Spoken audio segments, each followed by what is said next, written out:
In this video, we're going to be looking at what it takes to put bigger wheels and tires on this Redcat Gen 9. If you're new to the channel, welcome. My name is Troy. This is Roadside RC. You'll tend to find me crawling and bashing and drifting and racing, plus doing product review videos and how-tos.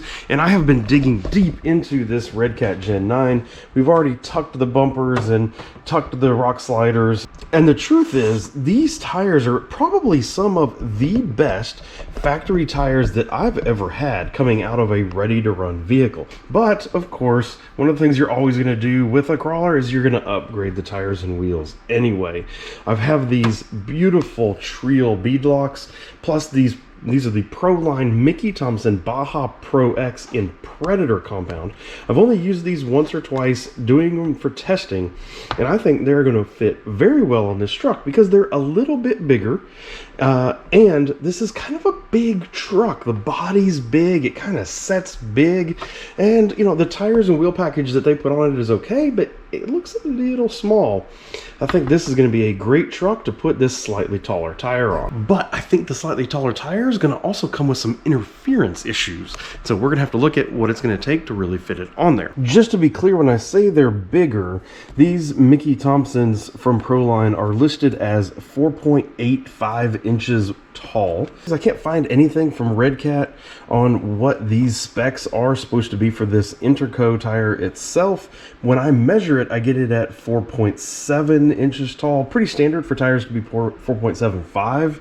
So somewhere in that range, we're gaining 1/10 of an inch or maybe a little bit over 1/10 of an inch with these tires. And just preliminary looking, there's not a lot of clearance here with the body.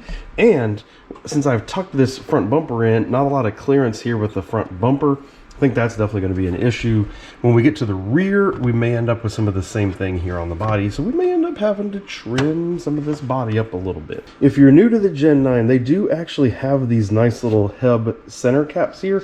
You unscrew those. First time you do that, they may be tight, but it just does unscrew right off of there. Then you can use your standard wrench to remove the nut. Now, I'll be honest, I think that kind of copperish, bronzy color with that blue body, that looks really, really nice.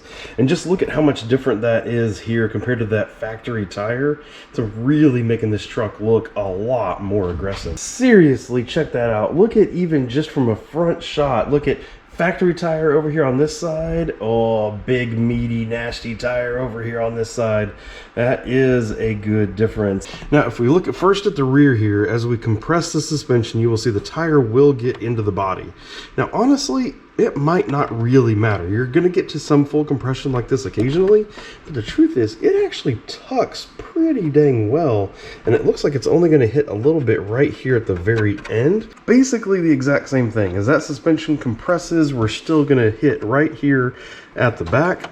Okay, simple game plan. I've actually already went ahead and trimmed out the underside of this front bumper to create that clearance there. Yes, unfortunately on the back side here, it actually does rub as you compress that suspension and turn all the way. It does hit that inner fender, and it's that junction, unfortunately, right where the screw goes through to hold this bottom portion onto the fender itself. What's interesting is I didn't realize in my test drive the factory tire actually hits just as well as the larger tire. Now, I don't really want to get into hacking this whole section out yet, at least, and so I'm going to put the bigger tires on and drive it first before I come back in here and actually remove some material to remove that interference, but it might be something that I do in the future.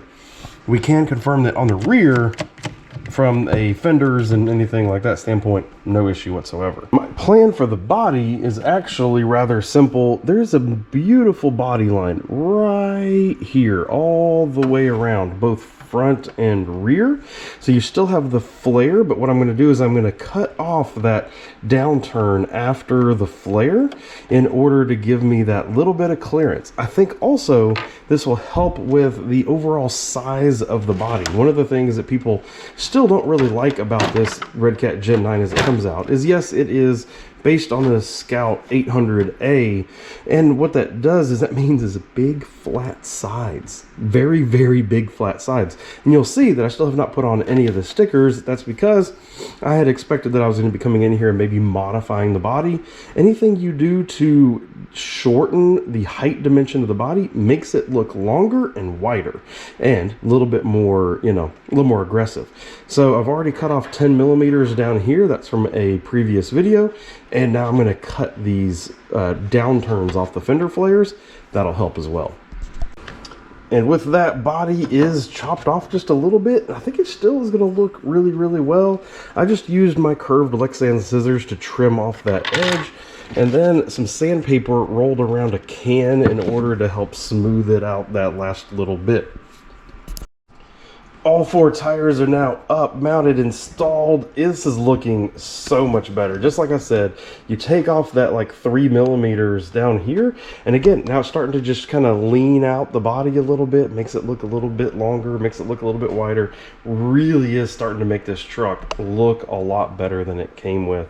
So more to be done. I think I might be brave enough now. I think it's finally time to start looking at what stickers I want from that huge sticker sheet to put onto this truck. There's a lot of stickers for like the interior.